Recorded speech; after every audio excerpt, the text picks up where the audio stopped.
ஏன் எனக்கு மாத்திரம் இப்படிப்பட்ட உபத்திரம் வந்து கொண்டு இருக்கிறது, என் கணவருக்கு மாத்திரம் ஏன் இப்படிப்பட்ட உபத்திரம் இருக்கிறது, என்னுடைய பிள்ளைக்கு மாத்திரம் ஏன் இப்படிப்பட்ட உபத்திரம் இருக்குது. ஒவ்வொரு நாளும் பலவிதமான காரியங்களை உபத்திரத்தின் வழியாகி நீ கிறிஸ்துவ ஜனங்கள் போய்கொண்டிருக்கிறார்கள். இந்த உபத்திரத்திலிருந்து எனக்கு ஒரு மாற்றம் கிடைக்காதா, இந்த உபத்திரத்திலிருந்து எனக்கு ஒரு மாறுதல் உண்டாகாதா, இந்த உபத்திரத்திலிருந்து ஏன் என் வாழ்க்கையில ஒரு விடுதலையை வரமாட்டேங்குதே சொல்லு அநேக பேர் உபத்திரத்தின் வழியா போய்கொண்டிருக்கிறாங்க. இன்னைக்கு ஒவ்வொரு கிறிஸ்துவ குடும்பங்களோ பெயருக்கு தான் ஆலயத்துக்கு போய் கொண்டிருக்கிறார்கள். ஏதோ பார்ப்பதுக்கு நம்ம கிறிஸ்துவத்துக்குள்ள வந்துட்டோம், இதுல இருந்து நம்ம வெளியே போக முடியாதபடி அவங்க வாழ்க்கை முழுவதுமே ஒரு உபத்திரத்திலே வாழ்ந்து கொண்டிருக்கிறாங்க. இன்னைக்கு இதை கேட்டுக்கொண்டிருக்கிற என் அன்பு சகோதர சகோதரிகளே, நீங்க கூட ஏதோ ஒரு உபத்திரத்துல வாழ்ந்து கொண்டிருக்கீங்க. வாழ்க்கை ஏதோ ஒரு உபத்திரத்தின் வழியா நீ போகிறதுனால இந்த உபத்திரத்திலிருந்து இன்னைக்கு யார் எனக்கு விடுதலை கொடுப்பான் என்று ஒரு ஏக்கத்தோடு இங்க கேள்வி கேட்டுக்கொண்டிருக்கீங்களே, ஆண்டவர் உங்களுக்காக தான் பேசுகிறார். உங்க வாழ்க்கையில் இருக்கிற என்ன விதமான உபத்திரம் இருந்தாலும் ஆண்டவர் இந்த மாதத்தில் ஒரு முடிவை கட்ட போகிறார். நீங்க விசுவாசிக்கிறீங்களா?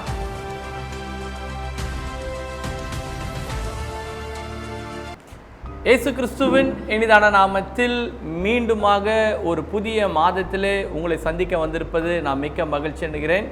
ஆண்டவருடைய பெரிதான கிருபையினால் நம்மளை கர்த்தர் ஏப்ரல் மாதத்தை காணும்படியாக கர்த்தர் நமக்கு கிருபை பாராட்டியிருக்கிறார். கடந்த 3 மாதங்களும் கண்ணின் மணி போல கர்த்தர் நம்மளை பாதுகாத்து இந்த 4வது மாதத்தில் கர்த்தர் நமக்கு தந்திருக்கிறார். இந்த மாதமும் ஆண்டவர் உங்களுக்கென்று ஒரு அருமையான வாக்குத்தத்தத்தை வைத்திருக்கிறார். இந்த வாக்குத்தத்த வார்த்தையை உங்கள் மத்தியில் நான் பேசி உங்களுக்காக விசேஷமாக நான் ஜெபிக்க இருக்கிறேன். இந்த மாதம் எல்லாரும் நாம் நினைவு கூறுகிறோம். ஏன்னா லெந்து நாட்களில் நாம் இருந்து கொண்டிருக்கிறோம். இன்னும் ஒரு 2-3 நாட்களில் நாம் புனித வெள்ளி மற்றும் ஈஸ்டரை கொண்டாடும்படியாக நாம் இருக்கிறோம். இந்த நாட்களிலும் அநேக மக்கள் ஆலயத்துக்கு போவதும் மற்றும் சிலுவை காரியங்களை குறித்து தியானிப்பதும் இன்றைக்கு மக்கள் ஒரு வழக்கமாக கொண்டிருக்கிறார்கள். ஆனால் ஏன் ஆண்டவர் நமக்காக இந்த பூமிக்கு வந்தார், ஏன் மரித்தார் என்ற ஒரு முழுமையான காரியத்தை தெரியாதபடி இருக்கிறாங்க. நம்முடைய ஊழியத்தில் விசேஷமாக ஒரு இயேசு கிறிஸ்து சிலுவையில் பேசின 7 வார்த்தையை ஒவ்வொன்றாக நம்ம வெளியிட்டு இருக்கிறோம். ஒருவேளை நீங்கள் பார்த்திருந்தீனால் தொடர்ந்து இன்னும் மீதமுள்ள நாட்களில் பார்க்கும்படியாக கேட்டுக்கொள்கிறேன். அல்லது நீங்கள் பார்க்கவில்லை என்று சொன்னால் நீங்கள் இந்த யூடியூப் சேனலில் போயிட்டு பார்க்கும்படியாக நான் அன்புடன் கேட்டுக்கொள்கிறேன். இந்த தேவ செய்தி கண்டிப்பாக ஒரு பெரிய மாற்றத்தை உங்கள் வாழ்க்கையில் கொடுக்கும். நிச்சயமாகவே கர்த்தர் உங்களை வழிநடத்துவாராக இந்த மாதம். உங்களுக்காக தான் நான் கடந்த மாதத்தில் ஜெபித்த போது ஆவியானவர் ஒரு அருமையான வார்த்தையை கொடுத்தார். அந்த வார்த்தையை வைத்து இந்த மாதத்தின் ஆசீர்வாதத்துக்காக உங்களுக்காக நான் ஜெபிக்க இருக்கிறேன். வேத புத்தகத்தில் யாத்திராகமம் எழுதின புஸ்தகம் 3ஆம் அதிகாரம் 7ஆம் வசனத்தை நான் உங்களுக்காக வாசிக்கிறேன். அப்பொழுது கர்த்தர், எகிப்தில் இருக்கிற என் ஜனத்தின் உபத்திரவத்தை நான் பார்க்கவே பார்த்து ஆலோட்டைகள் நிமித்தம் அவர்கள் இடுக்கிற கூக்குரலிலே கேட்டேன், அவர்கள் படுகிற வேதனை அறிந்திருக்கிறேன். இந்த மாதம் ஆண்டவர் உங்களுக்கு என்று ஒரு அருமையான வாக்குத்தத்தை கொடுக்கிறார். என்னன்னா, எகிப்தில் இஸ்ரவேல் ஜனங்க அடிமையாக இருந்து கொண்டிருக்கிறாங்க. கிட்டத்தட்ட வேதத்தில் போடப்பட்ட 400 வருடங்கள் அடிமையாக இருக்கிறாங்க. அவங்க வாழ்க்கை முழுவதுமே பல ஆண்டுகளாகவே ஒரு அடிமைத்தன வாழ்க்கைக்குள்ளாகவே இருக்கிறது. ஆனால் அந்த இடத்துல இருக்கிறவங்களுக்கு யாருக்குமே தெரியல, ஏன் நாம் இப்படிப்பட்ட ஒரு அடிமைத்தனத்தில் வாழ்ந்து கொண்டிருக்கிறோம் என்று அவர்கள் புரியாதபடி சில வேலைகள் நிமித்தமாக, ஒரு உபத்திரம் நிமித்தமாக, வேலையில் வருகிற போராட்டங்கள் நிமித்தமாகவே அவங்க வாழ்க்கை முழுவதுமே தீர்மானிச்சிட்டாங்க, எங்கள் வாழ்க்கை இப்படி தான் முடிய போகுது என்று அவங்க ஒரு தீர்மானத்துக்குள்ள வந்து பல ஆண்டுகளாக அவங்க வாழ்க்கை இப்படி ஓடினது. ஆனாலும் அவர்கள் ஒவ்வொரு நாளும் படுகிற வேதனை அது கடவுளுடைய சந்நிதியில் போய் எட்டினது என்று வேதத்தில் போடப்பட்டிருக்குது. இந்த இடத்துல ஆண்டவர் மோசேயின் இடத்துல சொல்லுகிறார், இஸ்ரவேல் ஜனங்கள் படுகிற உபத்திரவம், வேதனை, கூக்குரல் என்று சொல்லுகிறது. இந்த வசனத்தை நான் மறுபடியும் வாசிக்கிறேன், உங்களுக்கு இன்னும் நல்லா தெளிவாக புரிய வரும். யாத்திராகமம் 3:7. அப்பொழுது கர்த்தர் மோசேயின் இடத்துல சொல்லுகிறார், எகிப்தில் இருக்கிற என் ஜனத்தின் உபத்திரவத்தை நான் பார்க்கவே பார்த்தேன். அவர் ஒரு நாள் 2 நாள் இந்த ஜனம் வாக்குத்தத்தம் உள்ள ஒரு ஜனமாச்சு. இந்த வாக்குத்தத்தம் உள்ள ஜனம் இன்னைக்கு அடிமையாக இருந்து கொண்டிருக்கிறது, ஒரு பெரிய உபத்திரத்தில் இருந்து கொண்டிருக்கிறார்களே. 2வது, ஆலோட்டின் நிமித்தம் அவர்கள் எடுக்கிற கூக்குரல், ஒவ்வொரு நாளும் அந்த ஆளோட்டிகள் என்பது அந்த அவர்கள் அதிகாரியாக இருப்பாங்க பார்த்தீங்களா, வேலை செய்கிறதுக்கு ஒரு மேனேஜர் இல்லை சூப்பர்வைசர் கூட வைத்துக்கொள்ளுங்க. அப்போ எகிப்தின் ராஜா நேரடியாகவே அவங்களுக்கு உபத்திரத்தை கொடுக்காதபடி ஆளோட்டிகள் என்று இந்த இடத்துல போடப்பட்டிருக்கிறது. அந்த ஆளோட்டிகள் என்ன செய்கிறாங்கன்னா ஒவ்வொரு நாளும் அவங்களை துன்பப்படுத்தி வேதனைப்படுத்தி அவங்களுடைய கூக்குரல் தேவ சன்னியில் போய் கேட்டுதான் அவர்கள் படுகிற வேதனை, ஒரு நாள் அவங்க படுகிற வேதனை கர்த்தர் பார்த்து இவங்களுக்கு ஏதாவது செய்யணும் என்று ஆண்டவர் மோசேயின் இடத்தில் அணுகிற ஒரு தேவனாக இருக்கிறார். இன்றைக்கு இதே வார்த்தையை வைத்து தான் ஆவியானவர் என்னோடு பேசினார். இன்னைக்கு அநேக மக்கள் இப்படிப்பட்ட ஒரு அடிமைத்தனத்தில் வாழ்ந்து கொண்டிருக்கிறாங்க. இன்னைக்கு அநேக பேருக்கு தெரியல, ஏன் என்னுடைய வாழ்க்கையில் மாத்திரம் இப்படிப்பட்ட ஒரு அடிமைத்தன வாழ்க்கைக்குள்ளாக போய் கொண்டிருக்கிறது, ஏன் எனக்கு மாத்திரம் இப்படிப்பட்ட உபத்திரம் வந்து கொண்டு இருக்கிறது, என் கணவருக்கு மாத்திரம் ஏன் இப்படிப்பட்ட உபத்திரம் இருக்கிறது, என்னுடைய பிள்ளைக்கு மாத்திரம் ஏன் இப்படிப்பட்ட உபத்திரம் இருக்குது. ஒவ்வொரு நாளும் பலவிதமான காரியங்களை உபத்திரத்தின் வழியாகி நீ கிறிஸ்துவ ஜனங்கள் போய்கொண்டிருக்கிறார்கள். இந்த ஊழியத்தின் பாதையில் அநேக கிறிஸ்துவ வீடுகளுக்கு நான் ஜெபிக்கும் பொழுது அவர்கள் சொல்லுகிற ஒவ்வொரு காரியமும் என் குடும்பத்தில் பயங்கர ஒரு உபத்திரம் பிரதர், இந்த உபத்திரத்திலிருந்து எனக்கு ஒரு மாற்றம் கிடைக்காதா, இந்த உபத்திரத்திலிருந்து எனக்கு ஒரு மாறுதல் உண்டாகாதா, இந்த உபத்திரத்திலிருந்து ஏன் என் வாழ்க்கையில ஒரு விடுதலையே வரமாட்டேங்குதே சொல்லு அநேக பேர் உபத்திரத்தின் வழியா போய் கொண்டிருக்கிறாங்க. இன்னைக்கு ஒவ்வொரு கிறிஸ்துவ குடும்பங்களோ பெயருக்கு தான் ஆலயத்துக்கு போய் கொண்டிருக்கிறார்கள், பெயருக்கு ஊழியம் செய்து கொண்டிருக்கிறார்கள். ஏதோ பார்ப்பதுக்கு நம்ம கிறிஸ்துவத்துக்குள்ள வந்துட்டோம், இதுல இருந்து நம்ம வெளியே போக முடியாதபடி அவங்க வாழ்க்கை முழுவதுமே ஒரு உபத்திரத்திலே வாழ்ந்து கொண்டிருக்கிறாங்க. இன்னைக்கு இதை கேட்டுக்கொண்டிருக்கிற என் அன்பு சகோதர சகோதரிகளே, நீங்க கூட ஏதோ ஒரு உபத்திரத்தில் வாழ்ந்து கொண்டிருக்கீங்களா? உங்கள் வாழ்க்கை ஏதோ ஒரு உபத்திரத்தின் வழியாக நீ போகிறதுனால இந்த உபத்திரத்திலிருந்து இன்னைக்கு யார் எனக்கு விடுதலை கொடுப்பான் என்று ஒரு ஏக்கத்தோடு நீங்கள் கேள்வி கேட்டுக்கொண்டிருக்கீங்களே, ஆண்டவர் உங்களுக்காக தான் பேசுகிறார். ஸோ உங்கள் வாழ்க்கையில் இருக்கிற என்ன விதமான உபத்திரம் இருந்தாலும் ஆண்டவர் இந்த மாதத்தில் ஒரு முடிவை கட்டப்போகிறார். நீங்கள் விசுவாசிக்கிறீங்களா? உங்கள் குடும்பத்திற்காகவே ஆண்டவர் இந்த வார்த்தையை கொடுத்திருக்கிறார். இந்த வார்த்தையின் மூலமாக நிச்சயமாக உங்கள் குடும்பத்தில் இருக்கிற உபத்திரத்தை அவர் மாற்றப் போகிறார். 2வது வசனம் சொல்லுகிறது, ஆலோட்டின் நிமித்தம் அவர் இடுகிற கூக்குரல். இன்னைக்கு ஒவ்வொரு கிறிஸ்துவ குடும்பத்திலும் கூக்குரலின் வல்லமைகள் செயல்பட்டு கொண்டிருக்கிறது. ஒரு நிம்மதியாகவே அவங்களுடைய வாழ்க்கையில் இருக்க முடியவில்லை. கணவன் மனைவிக்குள் ஒரு நிம்மதியாக இருக்க முடியவில்லை, பிள்ளைகள் பெற்றோருக்குள் ஒரு நிம்மதியாக இருக்க முடியல, சமுதாயத்தில் வெளியே போனாலும் நிம்மதியாக இருக்க முடியல, ஆலயத்துக்கு போனாலும் நிம்மதியாக இருக்க முடியல, ஊழியத்தின் காலில் நிம்மதியாக, எல்லா இடங்களும் ஒரு கூக்குரல். எப்படியாவது இது ஆயிடுமோ அது ஆயிடுமோ, இப்படி நடந்துருமோ அது நடந்துருமோ, சண்டை பிரச்சனைகள் போராட்டங்கள், குடியின் நிமித்தமாக கணவர் மனைவியை போட்டு அடிப்பதும் அல்லது மனைவிக்கு கணவருக்கும் சண்டை வருவதும் பிள்ளைகள் பெற்றோருக்கும் சண்டை வருவதும் இன்றைக்கு சமுதாயத்தில் வழக்கமாகவே நடைபெற்றுக் கொண்டது. கிறிஸ்துவாகிய நீங்களும் நானும் சாட்சியாக நிற்க வேண்டும். ஆனால் இன்னைக்கு ஒவ்வொரு குடும்பத்திலும் இந்த கூக்குரலின் காரியங்கள் கேட்டுக்கொண்டே இருக்கிறது. இன்னைக்கு உங்க குடும்பத்தில் கூட ஏதோ ஒரு கூக்குரல் கேட்டுக்கொண்டு இருக்கிறது இல்ல? அதுக்கு தான் ஆவியானவர் இன்னைக்கு பேசிக் கொண்டிருக்கிறார். 3வது காரியங்கள் வேதனை. உபத்திரவமோ கூக்குரல வரும்போது கடைசியா நமக்கு மிஞ்சினது வேதனை தாங்க. எல்லாருடைய இருதயமும் உடைஞ்சி போயிடும், எல்லாருடைய மனதும் உடைஞ்சி போய் எதுக்கு தான் இந்த வாழ்க்கை, எதுக்கு தான் நான் வாழணும், எதுக்கு தான் இந்த கணவரோடு இருக்கணும், எதுக்கு தான் இந்த பிள்ளைகளுக்காக நான் உழைக்கணும் என்று அநேக பேர் சொல்லி அவங்க வாழ்க்கையே முடிச்சிடலாம் கூட யோசிக்கிறாங்க. இன்னைக்கு உங்களுக்காக தான் ஆண்டவர் பேசியிருக்கிறார். சரி, என்னதான் பிரதர், ஆமாம் உபத்திரம் இருக்கிறது, கூக்குரல் இருக்கிறது, வேதனை இருக்கிறது, இதுக்கு என்னதான் வழி, இதுக்கு தான் உங்கள் மத்தியில் நான் பேசி உங்களுக்காக ஜெபிக்க இருக்கிறேன். ஸோ தொடர்ந்து நீங்கள் பாருங்கள், கடைசியாக உங்களுக்காக நான் ஜெபிக்க இருக்கிறேன். இதே மாதிரி தான் இஸ்ரவேல் ஜனங்கள் உபத்திரத்திலும் கூக்குரலிலும் மற்றும் வேதனை இருந்தார்கள். என்ன நடந்தது என்று சொன்னால், பார்வோன் ஒரு தந்திரம் பண்ணுறான்.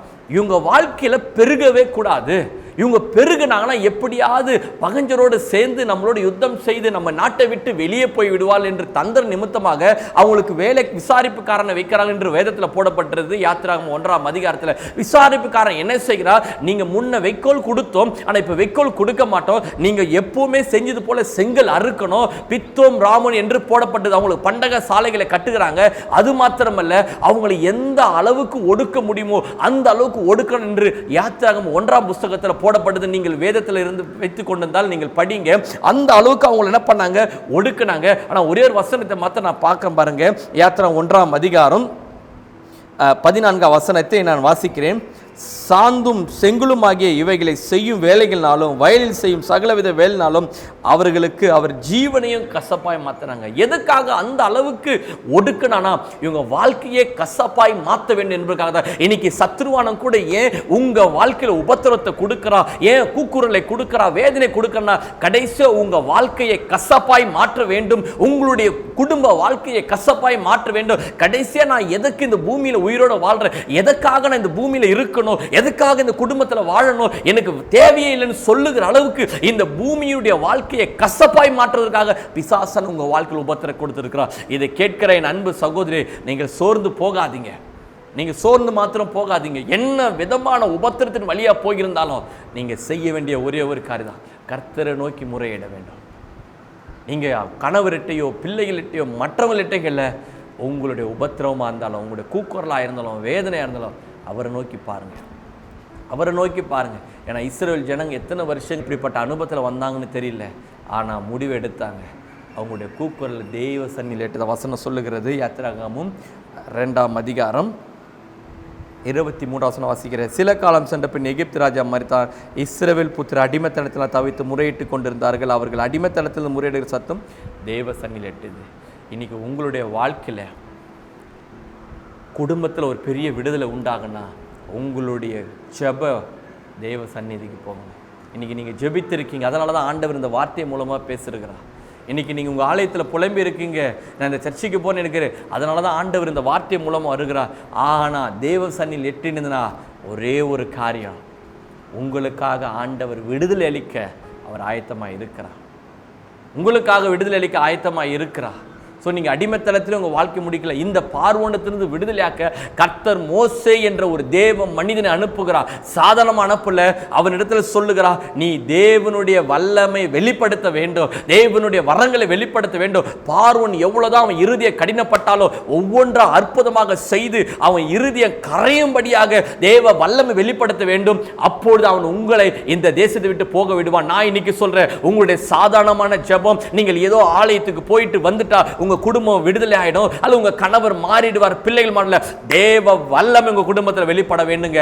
எப்படி பார்வோன் இடத்துல மோசே ஐயா மூலமாக தேவ வல்லமை வெளிப்பட்டதோ, 10 விதமான வாதைகள் வந்ததோ, அதே போல உங்க குடும்பத்தில் என்னென்ன விதமான வல்லமைகள் செயல்பட்டு கொண்டிருக்கோ அந்த வல்லமைகள் உங்களோடு இருக்கிற ஆண்டவருடைய வல்லமை பார்க்கும்படியாக உங்க கண்கள் திறக்கப்பட வேண்டும். உங்கள் மூலமாக கர்த்தருடைய வல்லமை வெளிப்படும் பொழுது அந்தந்த வல்லமைகள் எல்லாம் விலகிறத நீங்க பார்ப்பீங்க.